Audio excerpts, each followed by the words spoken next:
Hey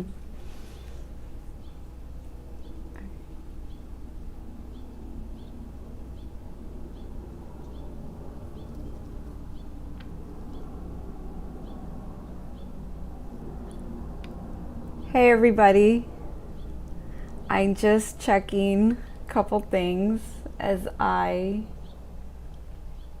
get used to this new software stuff.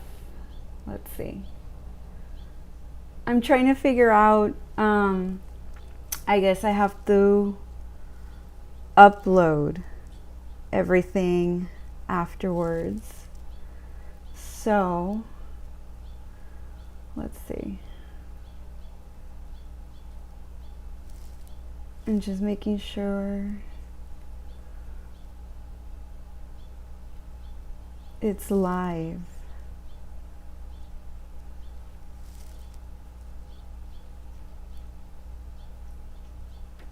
Okay. So we're good.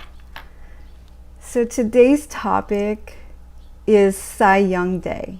So happy Cy Young Day, everybody. It's not just baseball fans who appreciate the greatness of Denton, True, Cyclone, Cy Young. And so for today's stream, I have up Cy Young's career on a spreadsheet. And then I have the book that I used as my main resource for Cy Young information. And the author of this book seems to be a Cy Young fan. And so it seems like he did tons of research, talking to a lot of people to gain firsthand accounts of Cy Young's life and Cy Young's career. And if you know, I'm very apprehensive about the books that I use for my research. Nonetheless, this one I found, and I was like, okay, I think it's gonna be okay. I did as much research on the author as I could, and it doesn't, the book itself doesn't feel sensationalized. It feels like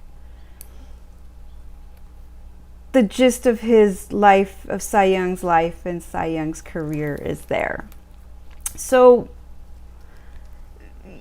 you know, what are these days, right? Like Babe Ruth Day, what was it exactly? And then in this case, what was Cy Young Day?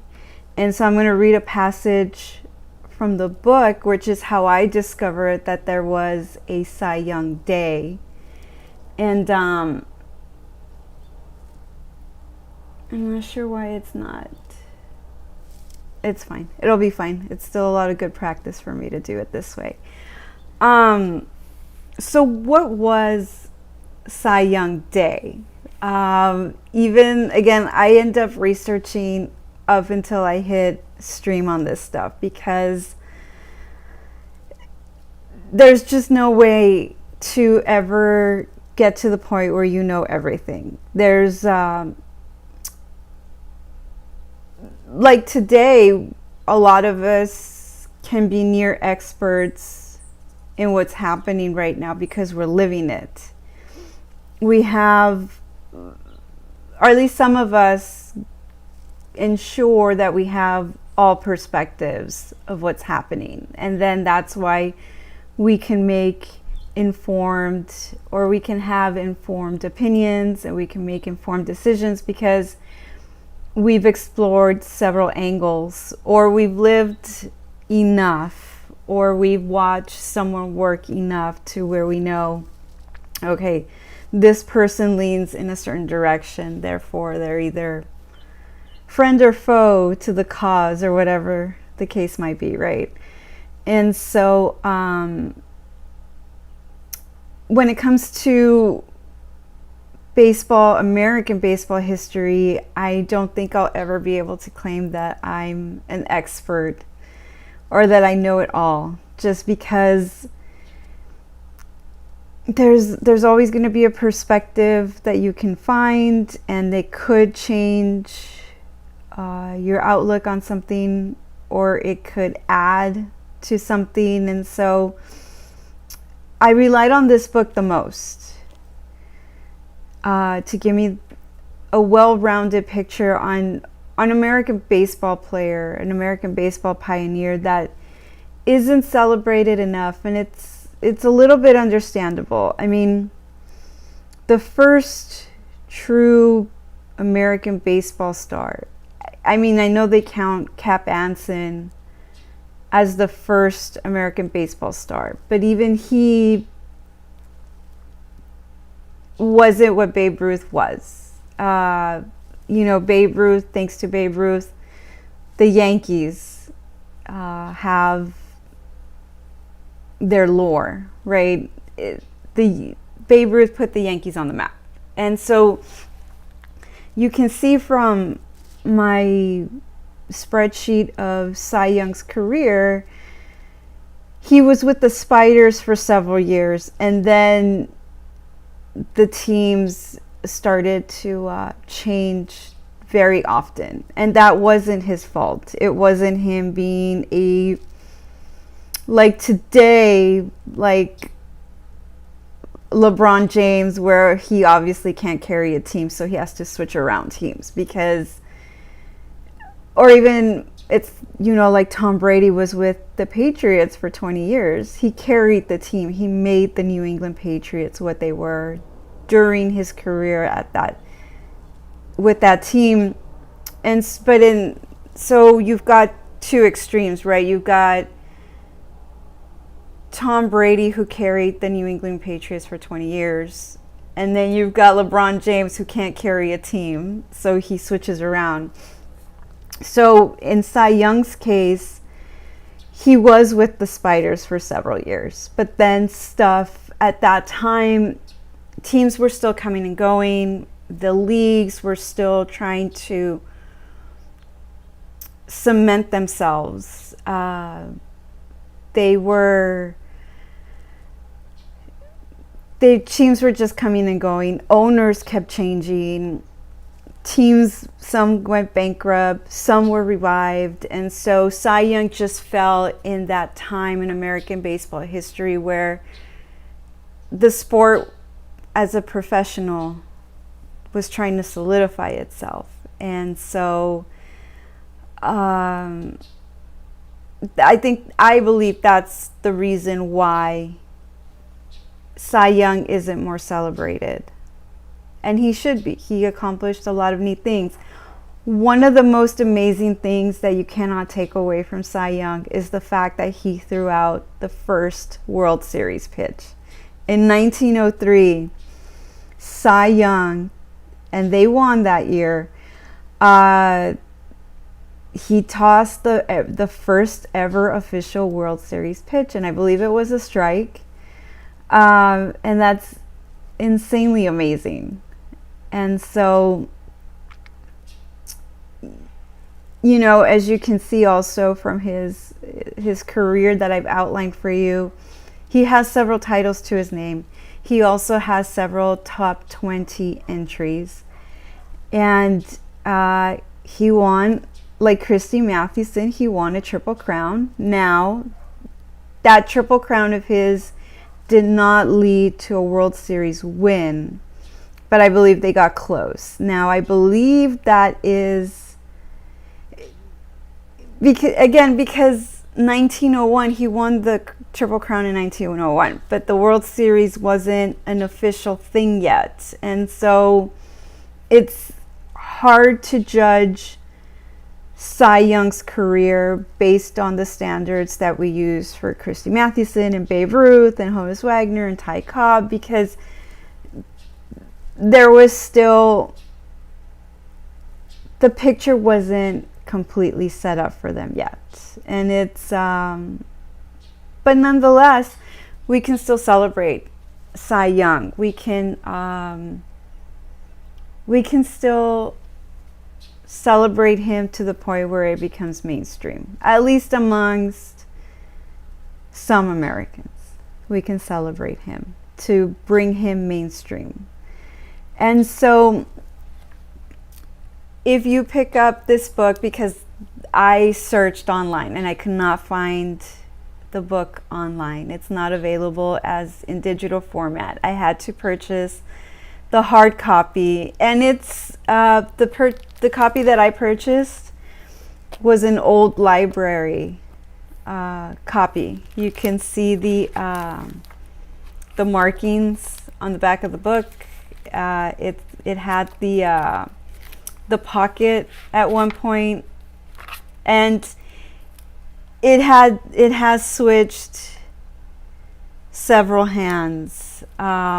It's got some old, when it was sold in the store, it's got some old markings. And so this is a true, now is it a first edition? Let me check. I don't remember if it's a first edition or not. So this was published in 1964. It might be a first edition, but it's pretty beat up. It's not a collector's item, and I wouldn't sell it that way anyway. It's something that I'm going to pass on. This could be a first edition, but it's pretty beat up. So, so Cy Young Day itself. Let me read the passage. So Cy Young Day, they played a game, but it wasn't a real game. They had a lot of fun. Cy Young pitched for the crowd. It was more of an exhibition than anything else. I don't think, it doesn't sound like this game counted in the standings.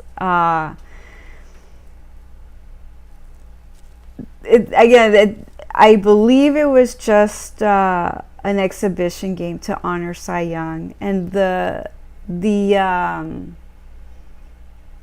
awesomeness that he brought to Boston, and again, in a great American city in Boston. So let me read to you the passage, because these guys had a lot of fun that day. There were 18,000 in the Huntington Avenue grounds August 13 as the Boston team paraded out onto the field. Instead of cheering, the crowd burst into peals of laughter and yells of delighted amusement. Cy Young led the parade, dressed not in his uniform, but as a farmer wearing luxuriant whiskers to complete the makeup. Jim McGuire was dressed as Uncle Sam. Lou Krieger followed along in the makeup of a German comedian. In the parade were other Boston players in various disguises: a dentist, a Swede, an admiral, a cowboy, a miner, and a Mexican laborer. So this is 1908. How amazing is it that a Mexican laborer was one of the costumes that they chose? It just shows that I guess Mexicans had a presence around there too at that time, which is kind of amazing. Sorry, I'm trying to, okay, I'm just gonna leave that alone. So it looked more like a burlesque performance or a Halloween party than it did the opening performance of a Red Sox baseball game. Actually, it was planned as a mixture of burlesque, baseball game, entertainment, and a day of special honor for Cy Young. It was Cy Young Day in Boston. So that's something that would be interesting to find out, is if there's any Bostonians that are celebrating Cy Young Day today. For example, for Christy Mathewson, I found out on Sunday, a day too late, that the community college he attended celebrates Christy Mathewson Day the Saturday before his birthday. And they did have something to this year, despite all the ongoing pandemic craziness, they did celebrate it. So it would be interesting to know if there's any Bostonians out there that who celebrate Cy Young Day. Because even for Cap Anson, I believe there are some celebrations that still take place in Iowa. So that's definitely something that I'm interested in finding out next year when I've got all this stuff mapped out on the calendar to see how many of these are still planned out. I'm definitely interested in finding out if Ty Cobb's family does anything on his birthday publicly. So there's a lot to explore, definitely a lot to explore. So those 18,000 fans meant more to Cy than a laughing and cheering crowd at the usual ball game. And now, when the author of this book writes stuff like that, you know, is it conjecture, or is it, how does he know that, right? I don't believe that this is somebody who was a friend of Cy Young. I don't know how much interviewing he actually did with Cy Young himself. And so actually didn't, because this was published,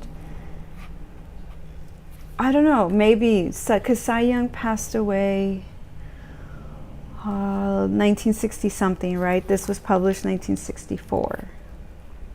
So we'll see. But I mean, did it mean it? Maybe it did, but I'm not sure how much fact there is versus fiction. Nonetheless, I mean, it's not like he's bloating up his stats, right? It's not like he's going way out on a limb on some of these things. So it's cool. The baseball game was incidental. He knew as he cavorted with the other players in their grotesque costumes. The crowd was out there to honor him, and all the gate receipts for the day were to be turned over to him. By the way it looked, it would amount to more than he had ever earned in a year of playing. If he was a little hesitant, or if he fumbled a little, the crowd would certainly understand. After the parade, the team took to the field, and for 15 minutes continued their burlesque, rolling around the field, making ridiculous plays, and some that were surprisingly good despite the costumes. Cy Young Day remains a standout event today because of the nature of the honor. It was an honor not from Boston alone, but from all the players in the American League. The players from all the teams joined in purchasing a tremendous, loving cup for Cy as an expression of their feelings for the great pitcher. Even the Boston national team sent a huge stand of flowers for the honored player. It was unusual, too, that no one seemed very interested in the game. The visiting team was a mixture of former Boston players and others from various teams in the American League, but Cy was cheered loyally every time he moved, whether he crossed the field or went out to talk with Lou Krieger. And that's the difference. Again, this is very American. Being forced to celebrate something versus wanting to celebrate something. The players volunteered basically for this. They wanted to be there. And as opposed to being told, you're going to wear such and such as number on your uniform regardless. Because what's happening is MLB is moving away from American baseball, from the pioneers, from just Americans playing baseball, and it's starting its slow trek into changing what you see on the field. I mean, it's already obviously extremely changed. As I pointed out on Twitter, last year, the Cleveland team, their starting lineup for 2019 featured only one American, and the rest were like Puerto Ricans, Dominicans, Africans, and something else. There may have been some Venezuelans. I don't remember 100%. So very soon, the players in MLB are going to be remembering solely Africans, and then they're going to be remembering Dominicans and Puerto Ricans and Venezuelans. Apparently, yesterday during the stream, the census finally released their statistics from the 2020 surveys, and the white population dropped. That is not good. That is not good at all. In a white nation, for the white population to drop, and they are nearing 50%, that is not good. Now, so here I need to go on this tangent. It's relevant. Okay. So the census is very confusing in the sense how they categorize racial ethnicities or identities, whatever the case might be. So even in surveys, so again, as a mom, my opinion gets asked a lot from retailers and other entities that market to me. And almost every time they want to know if I'm Hispanic or Latino or Mexican. And it's very confusing the way they want to separate everybody. So the Hispanic, Mexican, Latino percentage remains steady at 18%. Now, the white population, sole white population. So I guess they separate out, so as a Mexican, they ask you if you're white. And it's like, how do I answer that question? I don't know. So for a long time, because then if you're not white, it wants to know if you're African or if you're Asian or if you're Indian or if you're Alaskan. And so maybe the white population didn't necessarily drop. Maybe the way people are answering the questions shifted. That's something for people who are going to look into that to consider. Because I personally don't know. I don't have the bandwidth to add that to everything else that I'm doing. So maybe somebody out there is interested in figuring that out. And it's relevant. It's relevant for sure. So in MLB, pretty soon what's going to happen is the American baseball pioneers are going to be a distant memory. That's why for me, even though I'm not blood American, it's still very important to maintain the legacy of Cy Young, Christy Mathewson, Ty Cobb, Cap Anson, because they're not trying to erase it in your face, but it's happening. It's happening. And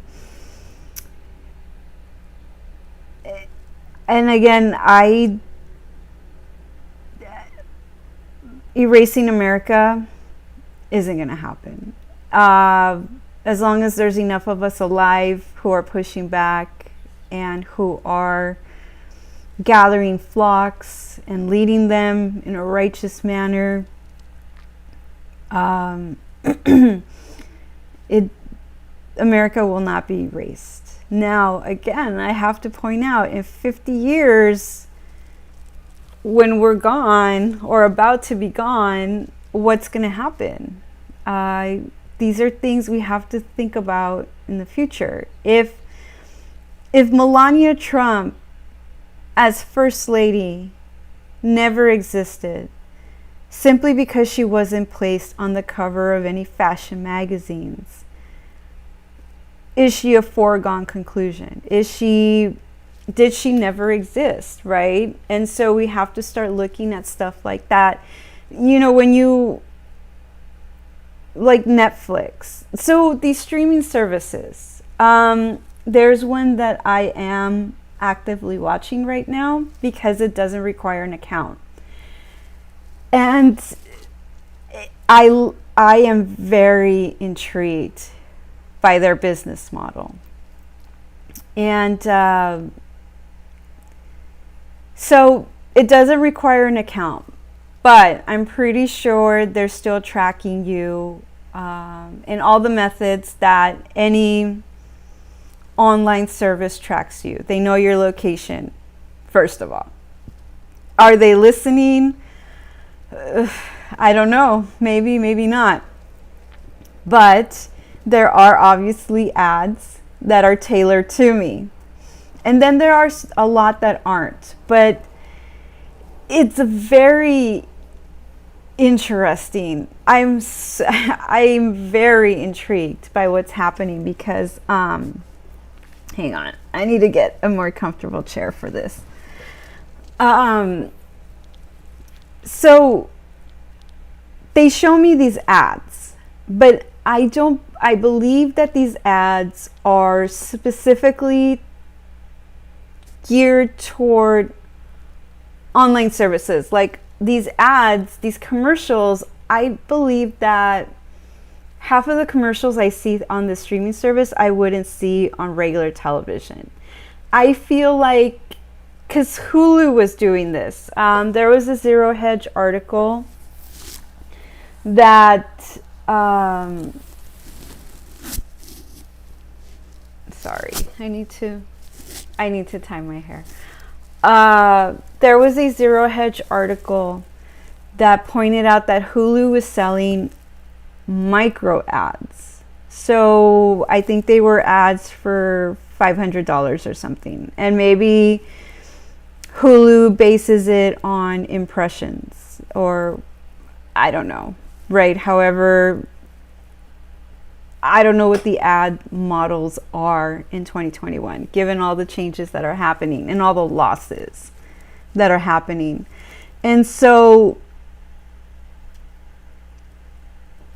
okay, so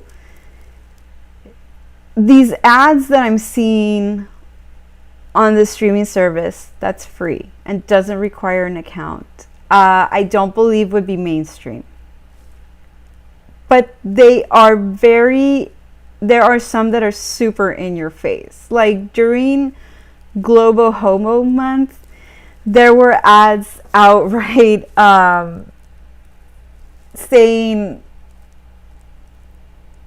they're gay and they're proud, basically. And I was like, okay, would you see that on regular network TV? Would you see that? Would you even see that on cable? It was they're very in your face. And so what's the true purpose of all these streaming services? I mean, Nick Nolte is 100% right when he says that Netflix has turned into a black hole of mediocrity. And I signed up for Netflix. Again, I signed up because at that time they were the only ones that were showing The Fall. And then they were the only ones that showed The Fall, the final. So there's only 3 seasons. And they were the only ones that had the last one. I wanted to see how it ended. And so then I used Netflix to watch from start to finish a bunch of other shows that I have been watching pre-college, post-college, and then through pregnancy. Because I was like, I want to see how these things finish. I want to see, I like to understand things from start to finish. That way there's no lingering questions on my mind about, oh, what was the motivation for character Y to do action A, right? And so, but once the novelty of that wore off, once I had seen everything that I wanted to see, and once Netflix started producing its own content, I said to myself, okay, we've reached the end of the road with this service.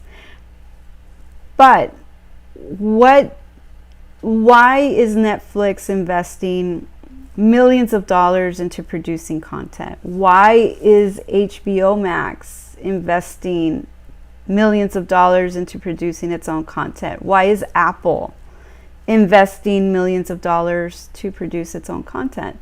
And then look at the content that's being produced. It's replacement content. It's anti-white content, right? We know this. And so the true purpose of these streaming services and is to again, it's conversion therapy. And it's conversion therapy on a large scale. And it's conversion therapy, even they're investing millions of dollars, but to the consumer, it's easy to consume it because it's free. Or, I mean, Netflix's fees are insane now compared to what they used to be, like 2012. But nonetheless, they are carrying out whatever they're carrying out. The agenda is out there in full force. And how do you combat that? Obviously, the way you combat that is for parents to be parents. You tell your kid, you're not watching that. So Ramsey Paul pointed out on Twitter, I believe it's a few years ago now, that parents who share all their kids' stuff on social media, it's almost like an invasion of privacy. And he has a great point. Like when you take pictures of them and you post them online, it's like you're sharing their moments, especially they're not adults yet. So you're sharing these private moments of them without their permission. And he's right. And then the other thing is, if you bring in your kids into these things, then you put them in a situation to become a target. And so in my situation, there are things that my kid is going through in the preteen years as he transitions into a teenager. And it's just, I just want to say that it's very interesting to watch him develop into his own personality. He makes his own choices. I'm doing my best not to be a helicopter mom. And I'm doing a good job. All you can do is just be on the sidelines and pick them up if they scrape their knees or whatever. But kids do make their own choices, for sure. But you're still the parent. So, for example, if you don't want them to watch iCarly, they don't have to watch iCarly. You shut that down because you are the parent. And I'm going to tell you, I did. iCarly is just degenerate. And what's amazing about her is that she returned to it. Like, the blonde girl didn't. There's articles on page 6 about the blonde girl regretting iCarly, and that's why she didn't return to the adult degenerate version of iCarly. But it's weird how, like, so from my understanding, Miranda Cosgrove needed a break from iCarly, from Hollywood, from filming and all that. So she went to USC, I believe. And So years later, she's out in the real world and she decides she wants to return to it. It's like she never grew up. And so do you guys remember Katy Perry and the Super Bowl? So Katy Perry's another one that she was about 30 years old when she performed at the Super Bowl halftime show. And I know when I was watching that, I realized how she was 30 years old and still acting like a 16-year-old. Her music, her attitude, her songs, her everything, and she got blasted for it. People were like, you're a grown woman acting like a child. And that's after the Super Bowl was when she had her breakdown. Another example that I'm going to bring into this is The Hills. So I didn't watch The Hills live, but I caught a lot of the reruns. And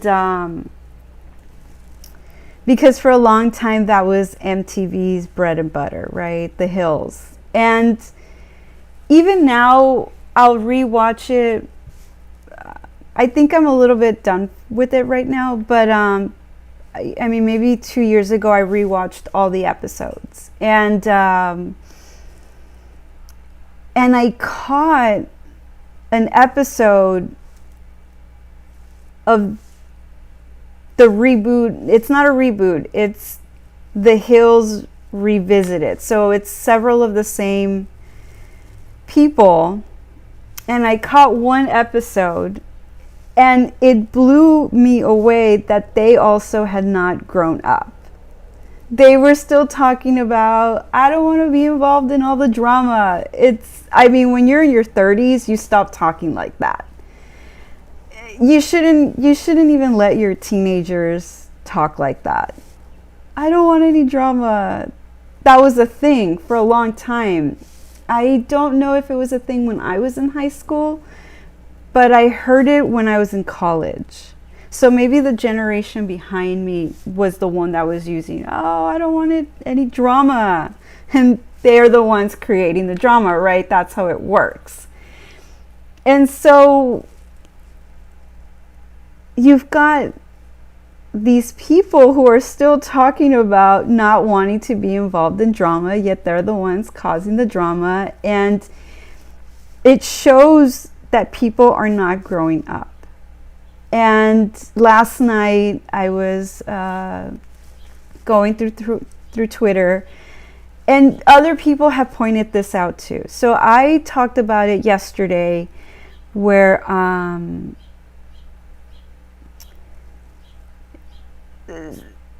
I talked about so let me rewind. So the tweet that I saw was that we are living in a time where we have no problems. Bears aren't trying to eat us. Wolves aren't trying to eat us. Coyotes aren't trying to eat our kids. We don't have measles outbreaks. We don't have pneumonia outbreaks. We don't have wars. We're not getting shot at, or we're not getting scalped by Indians. Like, right? We're way too comfortable. We are way too comfortable in our modern lives.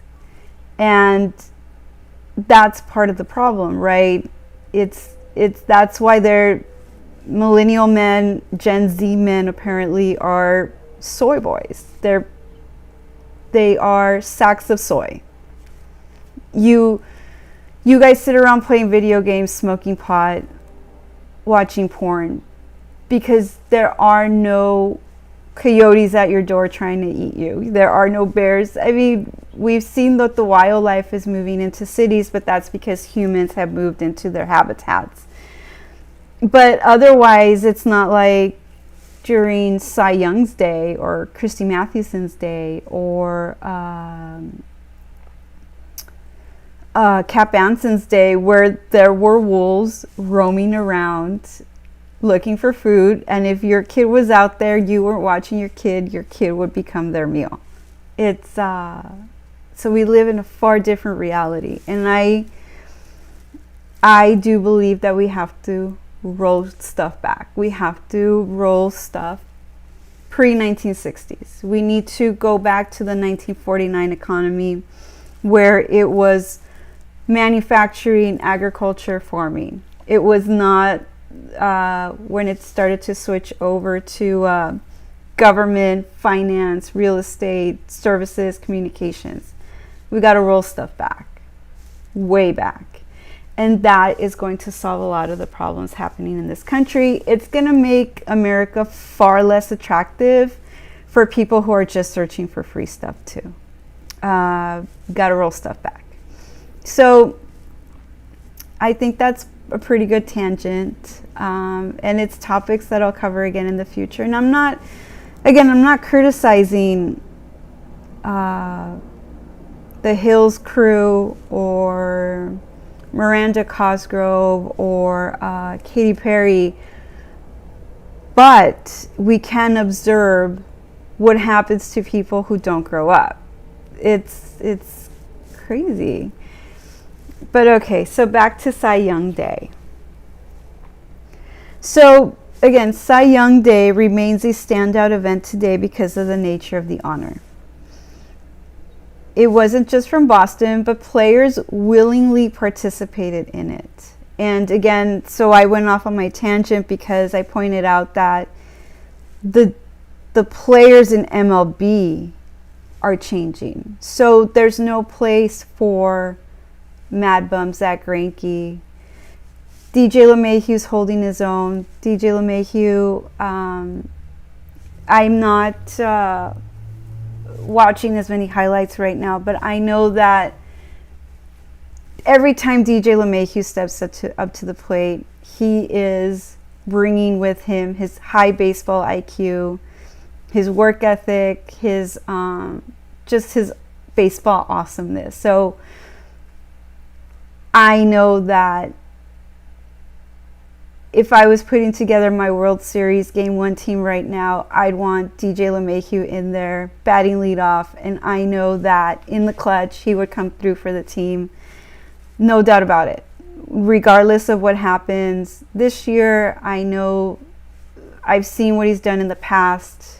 And I mean, in 2018, when DJ LeMahieu hit that home run and tied the game, I was all in on the Astros, right? Because of, was that 2019 now? It's hard to keep track because of the gap in 2020. Was it 29? It was 2019 then, when DJ LeMahieu hit that home run, top of the ninth, at Minute Maid. And that was really hard because I was like, oh my God, this guy's really good. But I wanted Zach Greinke to get his championship ring. And so I was like, oh man, this guy is really good. He made it tough to pick. That's why in some situations I would totally flip a coin. But so I'm right when I say that these baseball players, the American baseball players, there's very few places left for them in MLB because MLB is definitely going in a different direction. I saw some images of last night's game, and these little league teams that they showed were all African. So since MLB will be feeding from these little league teams that are all African, then obviously MLB is going to recruit only Africans. And again, I don't have any issues with MLB going Negro League 2.0. I have no issues because we're going to set up American baseball based on the tradition of the American baseball pioneers. And I'm cool with that. Because again, we're going to figure out how to bring with us Cap Anson stuff, and Cy Young, and Babe Ruth, and Christy Mathewson, Honus Wagner, Walter Johnson, Ty Cobb. Who else do they call racist? Which they're not. They're just Americans living on American soil. So, whatever. So, this stuff is happening. It is happening. And so, again, that's why, even though I'm not a blood American, born and raised here, having the mindset of an American, it's very important to me to do my part. I want to do my part and keep America alive, help Americans roll back stuff. You've got to roll back. You've got to put Bible study and prayer back in public schools, and then we've got to shift the economy back to agriculture, farming, ranching, all that stuff from before. And that's how we get America back, and then you make it less attractive to the people searching for free stuff, because you get rid of the welfare office, you get rid of the Department of Public Education, you get rid of HUD, you get rid of all the bureaucracy that came to be in the 1960s. And then Africans need to figure out if they can live within the American system without extra rights. You don't need the extra rights. I found something, and I can't remember where it was, but it was somebody outright saying, oh, I know where, okay, so this happened in real life. So you guys know that retailers, corporations, companies have to put, even like housing, have to put disclaimers on their paperwork. Retailers are putting stuff on their on their receipts. A lot of companies are hiring right now, right? And one of my receipts, I read the equal opportunity employer mumbo jumbo stuff that they have to put. Beneath it was that they are an affirmative action employer. Like, boom. I was taken aback by it a little bit. So it's out there. Affirmative action is in full force. White America, you need to figure this stuff out. So all the people, for example, all the doctors that retired early due to all the bureaucracy from Obamacare, you don't stop being a doctor just because you've retired, especially if you retired young. Your services don't go unnoticed. Your services don't become less than. You're still a doctor with a unique set of skills, especially if you went to a top school. We're going to need you, and we're going to need your skills, and you're going to help rebuild. So these organizations are talking about don't teach gender anymore. Okay, you treat your genderless population, we're going to go to doctors that follow the science, actually follow the science, respect biology, respect nature, biology, their oath to do no harm. So there's places for everybody, for sure. So your skills, maintain them. Okay. So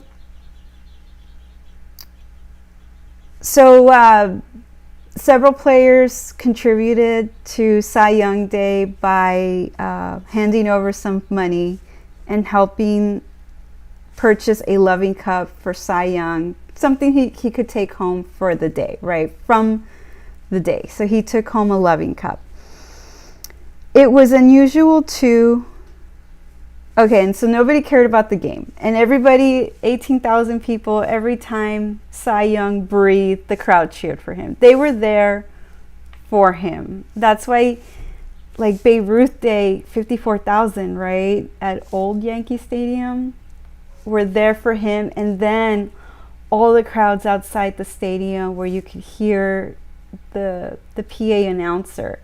So that's why these days are so special. Because willing participation from consumers, willing participation from the players. So when the game started and Cy went out to warm up with Krieger, he was forced to lift his cap to the cheers between every ball he pitched. When Boston went to bat, after the visitors' team was retired, the visiting players lined up around home plate and Cy stood with his teammates. The huge stand of flowers sent by the Boston Nationals was placed in front of the plate.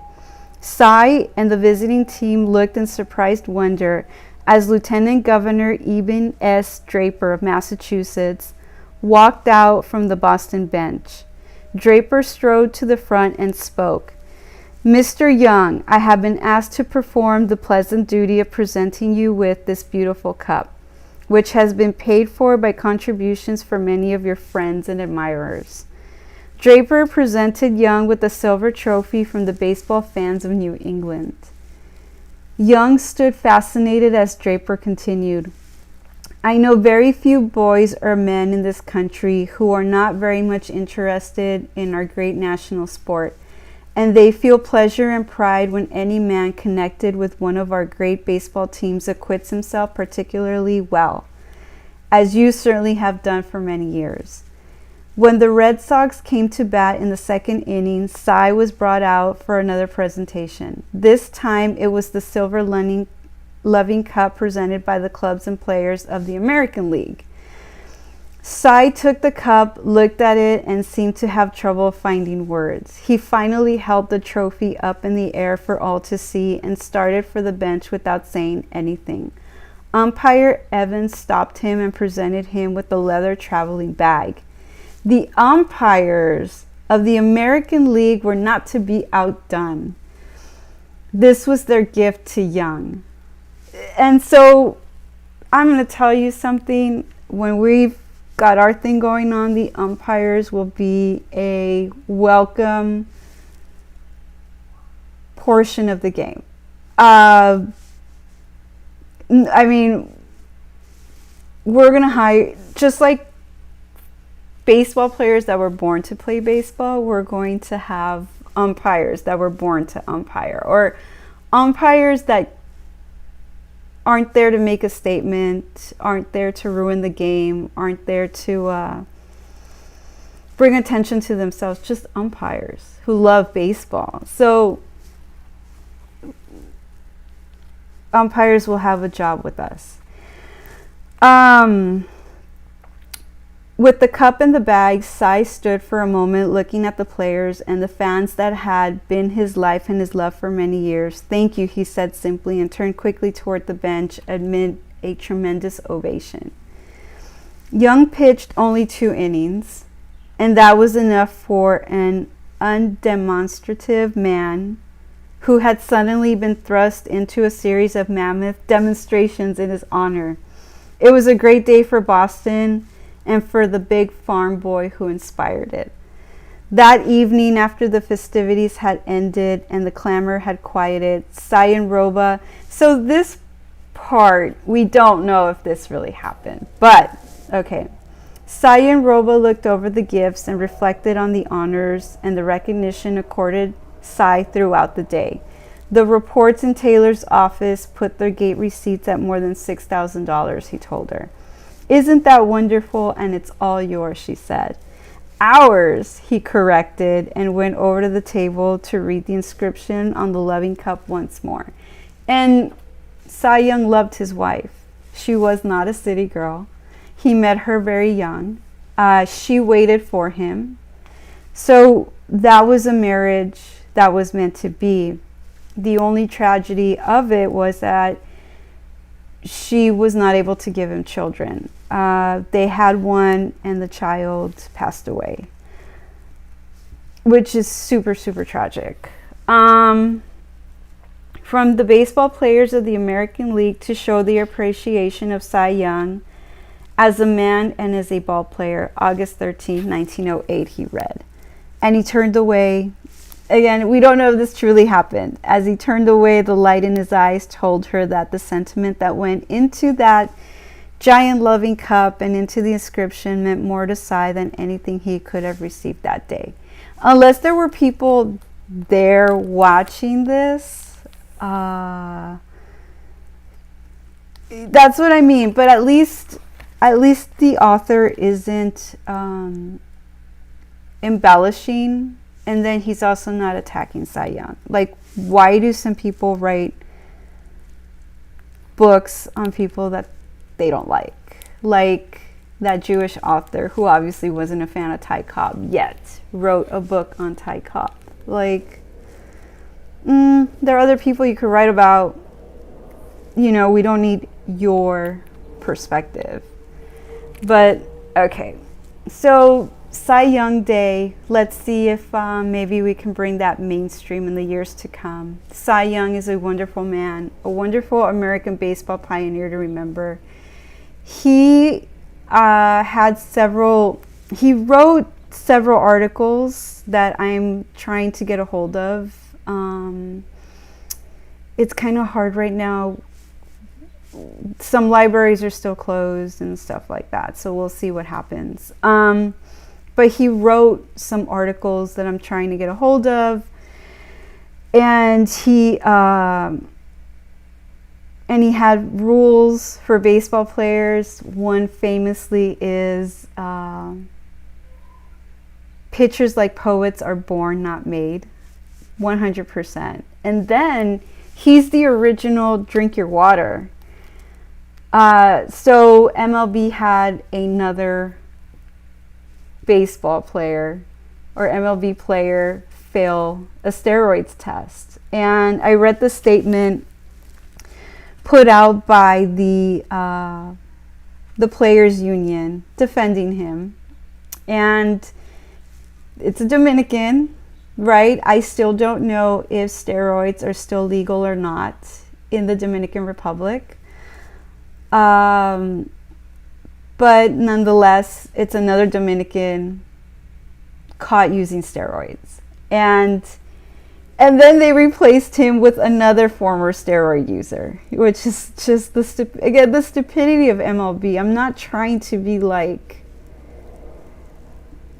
I'm not purposely picking. It's just they keep doing these things, and they thought that people would be docile enough to not care. Nobody was going to point out that David Ortiz used steroids.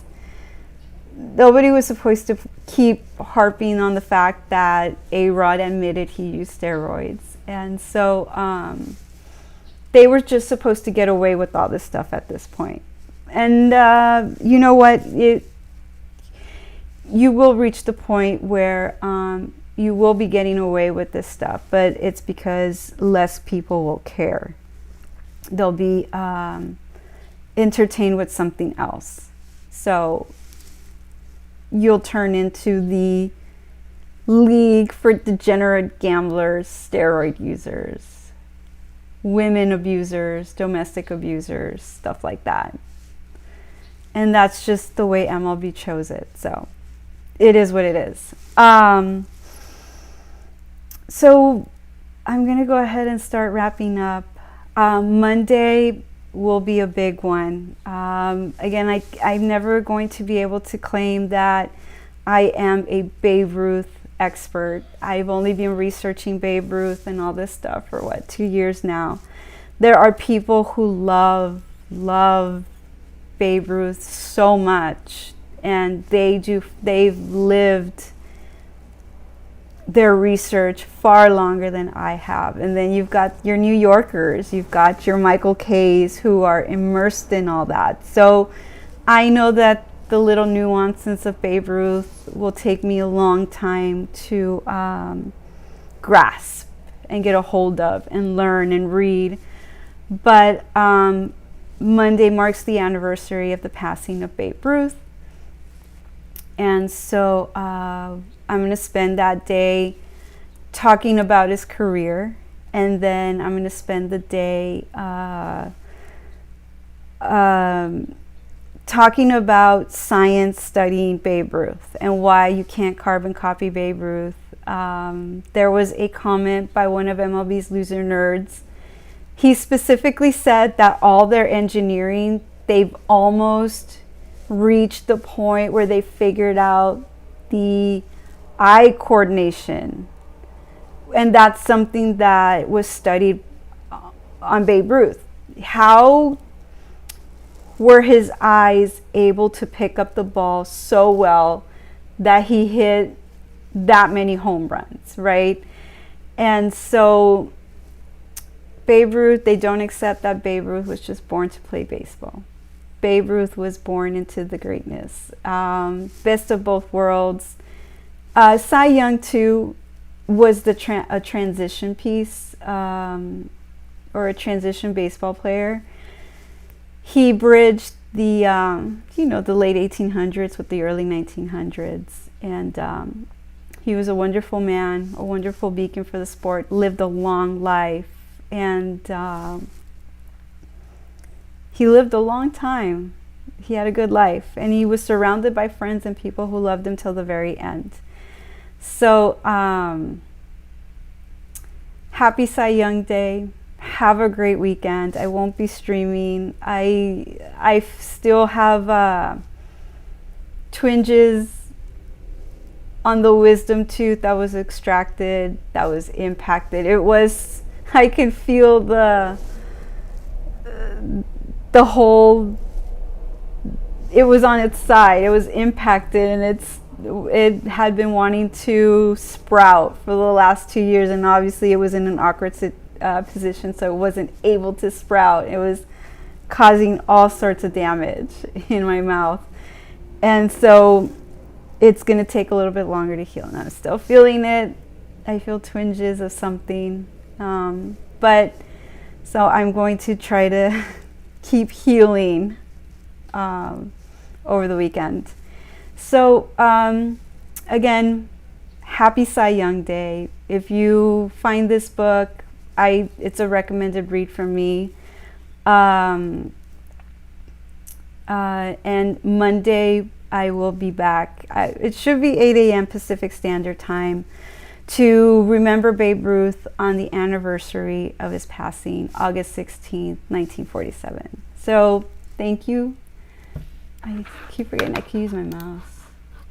Thank you, everybody. See you then.